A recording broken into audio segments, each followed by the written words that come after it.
book and click on the contents page or button. And now your teacher has already, in her introduction of Active Reader, has already went over these reading images and what you're looking for when you read an image, the differences between an observation and an inference. But if you want to review, just click on Reading Images from the Contents and click Image Reading Sample and Image Language. This image language is going to tell you the difference between an observation and an inference. But we are going to go to the next page, which is copy and paste the image, and we want to click on Read an Image. This will give us the template that we're going to use for this project, and click on Open. Now, this is a PowerPoint. This is the template we're going to use, and I'm going to go ahead and save it in our Active Reader folder. So click on the Office button in the upper left hand corner, click on Save As, and you can leave it Read an Image if you want, or you can change it to Active Reader, whatever you want to, or Active Reader Image, whatever. Okay, we are going to put this in your Active Reader folder.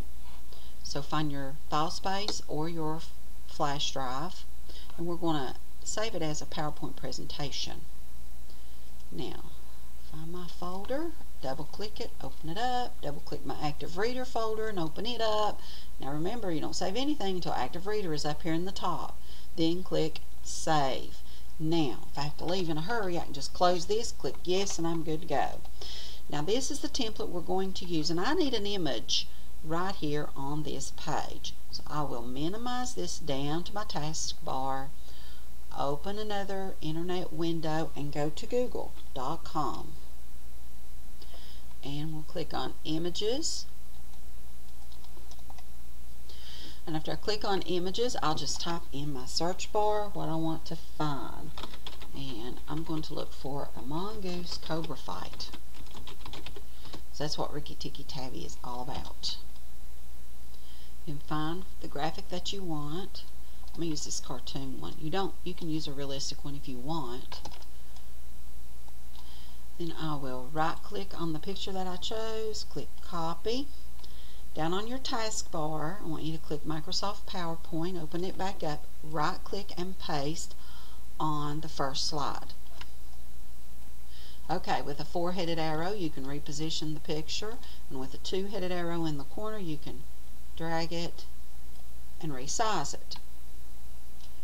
Okay, now let's go back to where we found our picture and just click on that, and it'll take us to the actual website for this image. Click that, because we have to cite this image. We can't just... Okay, this is where mine took me. So I'm going to scroll down. I'm going to look for the author of this site. Who built the site? And on the right, where it says About Storynori, I'm going to click that to find my author name. Okay, mine is Natasha Gostwick, is the lead storyteller, and the producer of this site is Hugh Fraser. So I'll go back to my Microsoft PowerPoint and under References. Now here are some addresses that will show you how to cite a graphic.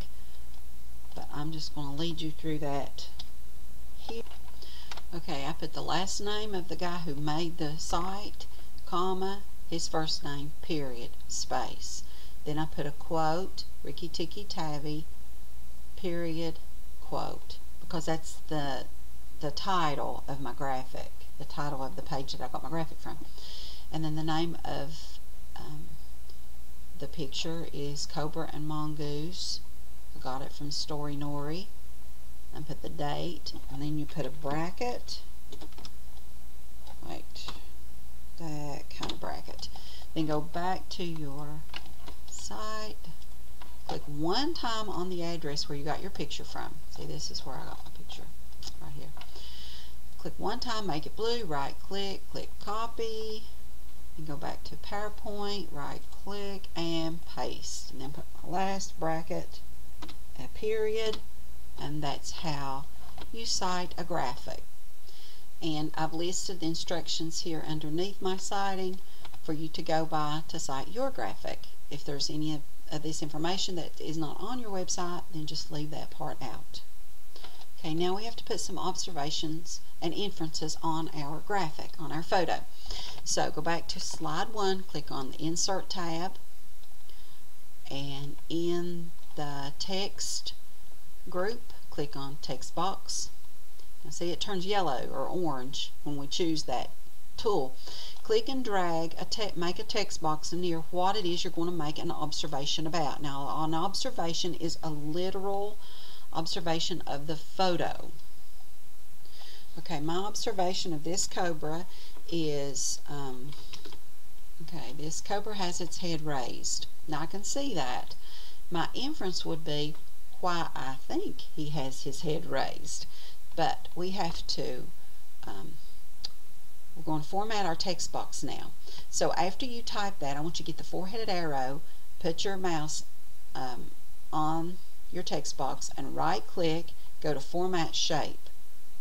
Now I'm going to put a color in mine, a solid fill, and I'm going to make it purple.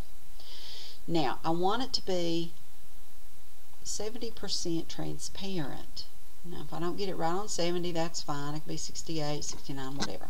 Then I'm going to close that. The reason though that I want it to be transparent is if yours happens to be over top of part of your photo or graphic, see mine's pretty much plain, so I wouldn't be hiding anything, but so you won't hide anything, you can see through it. And you can click and drag across your text, and you can change the size, you can change the color, you can change the font style in your font grouping. I'm going to choose this one. Now I want to click on it and get the four-headed arrow, right click, copy, and then just anywhere on the graphic or on the page, right click and paste. Now I have a second one. I'm going to get the four-headed arrow and drag it to where I'm going to make my second observation, and I'm going to make my observation about the mongoose. The mongoose has his mouth open. I can see that. See? Now I have my two observations, and I'm going to click on the left on my inference slide, and where it says type here, I'll click, and I'm going to type what I think my first my first observation really means. I'm going to infer why that cobra has his head raised. So, okay, there's my inference for my first observation. Now I have to link them together. But before I do that, I need to right click on the left on my inference slide and click Duplicate Slide. Now, slide 3 is going to be my inference for the observation I made on the mongoose. Okay, now I'm going to click on the first slide, highlight my first observation, click on Insert, and in the Links group, click on Hyperlink. Now remember, I want to link to a place in this document. I'm going to link to slide 2, my first inference, and click OK.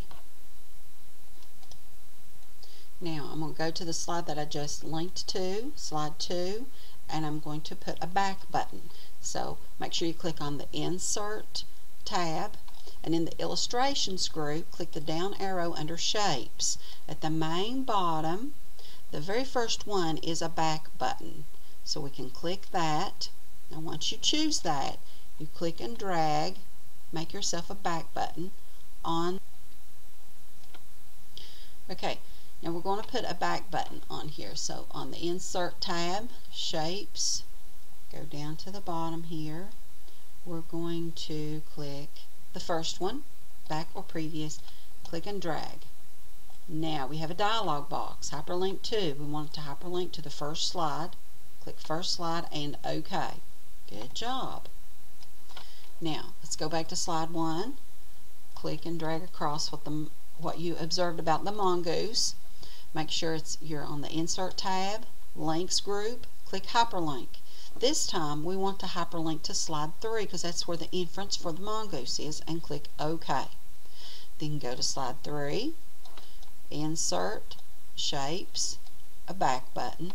Click and drag my back button on my dialog box. I want to click the down arrow and choose first slide and click OK. Now I'm going to go back to slide 1 and I'm going to test my links. So I'm going to find my View tab at the top, and in my presentation views I'm going to click Slideshow, or you can just push the F5 button on your keyboard at the top. Now let's see if this one takes me where I need to go. Yes, in the back. And if this one takes me where I need to go, and it does. And back. Okay, press Escape to get out of the slideshow. Now one slide left, slide 4. Click on the interpretation slide, click here and replace type here with your interpretation of your graphic. And once you type in your interpretation of the graphic, you can close it out and make sure you choose yes to save the project, close out your internet, close out your textbook. You are now finished with Active Reading. Congratulations!